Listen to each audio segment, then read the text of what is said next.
माझं नाव सुनील केदारनाथ सोनी। काय नेमका प्रकार घडला? आज प्रभाग क्रमांक 9 मध्ये मोठ्या प्रमाणात निवडणूक अधिकाऱ्यांच्या मशीनीमध्ये घोळ झाला आहे। 2 मशीन वारंवार बंद पडली गेली, एक मशीन अर्धा तास, दुसरी मशीन 1 तास, आणि बंद पडली गेली म्हणजे दोन्ही मशीन उडल्या गेल्या। त्या मशीन परत निवडणूक अधिकाऱ्यांनी परत नवीन आणल्या गेल्या। म्हणजे आता आमच्याकडे पहिले 10-12 मशीनीची काउंटिंग होती, आता 14 मशीनची काउंटिंग होणार। आणि याच्यामध्ये बोकस मतदानाचा मशीनमधनं सामान्य जनतेची फसवणूक होण्याची शक्यता नाकारता येत नाही। याबाबत तुम्ही रिटर्निंग ऑफिसर जो होता तिथे तुम्ही हे केलं? हो, त्याला तक्रार केली। त्यांनी सांगितलं मी काय करू शकत नाही, हे तुम्ही आमच्या अधिकाऱ्यांना विचारा, माझ्याकडे याचं उत्तर नाही। किती वेळेपासून झालं हे दुपारी 1:30 वाजता प्रकार घडला आणि नगराध्यक्ष मनीषाताई वाळेकर पण त्यावेळेस उपस्थित झाले, त्यांना पण बोलून घेतला। आम्ही आमच्या खासदारांना, आमच्या आमदारांना सगळ्यांना कळवला या गोष्टी। आणि नंतर मग 1-2च्या दरम्यान मशीन बंद पडली, अशी ती 2च्या दरम्यान पडली होती 1 तास, आणि 1:30च्या दरम्यान पडली ती अर्धा तास, अशा 2 मशीन। म्हणजे आपला आरोप काय आहे एकंदरीत?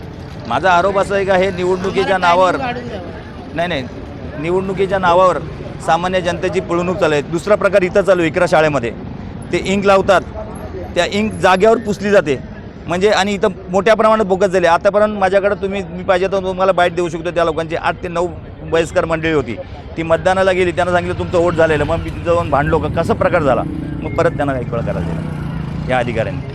म्हणजे त्या ज्येष्ठ नागरिकांना सांगतात तुम्हाला वोटिंग हो गया है, कोई तो भी करके गया जाओ म्हणून हकलतात। ज्यास आम्ही उत्तर विचारायला गेलो तेव्हा ते परत सांगतात का ठीक आहे म्हणजे बसवा, आम्ही थोडं यांना परत 1 वेळा संधी देतो। असे इथं प्रकार चालू आहेत का आता ते इंक पुसली गेल्यामुळं। नाही, घामाने निघतं, घामाने। हे बघा सगळ्यांना उभं करा, सगळ्यांची हात घ्या। हे दुसरा प्रकार आहे बघा, याला आता थूक लावून परत साहेबांना दाखव, पुसून थूक लावून परत दाखव, त्याच बोटाला दाखव साहेब त्याला काढताना पुसताना। वोटिंग करून आले तर वोटाची जी शाई आहे ती निघून जाते।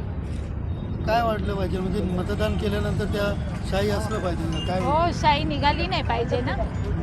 बोगस मतदान होऊ शकतं अशी शंका आहे ते? असं वोट शाही निघत असेल तर बोगस मतदान पण मतदान करतील असं वाटतं? हो, करू शकते। तर काय तुमची इच्छा आहे, काय झालं?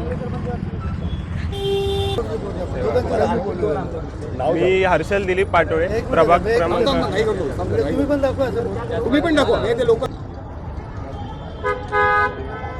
मी प्रभाग क्रमांक 9चा मतदार आहे। असं नाही, हे माझं दुसरं मतदान आहे। पहिलं मी खासदार साहेबांना केलेलं, तर तेव्हा पण इंक वापरली गेलेली, ती जी इंक वापरली होती ती ह्या क्वालिटीची नव्हती।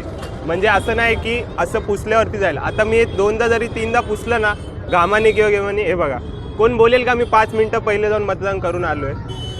असं नाही आहे, हे कमीत कमी 1 दिवस तरी टिकलं पाहिजे ना। ते बरोबर नाही, जे पण आहे याच्यावरती काही लिगल ॲक्शन आहेत ते घेतली पाहिजे, आणि माझं हेच म्हणणं आहे। कारण की जे काही प्रोटोकॉल असतात ते असे नसतात की इंक लगेच पुसली गेली पाहिजे, त्याच्यात काहीतरी परमनंट किंवा काहीतरी सोल्युशन पाहिजे याच्यावर। Speed news Bharat.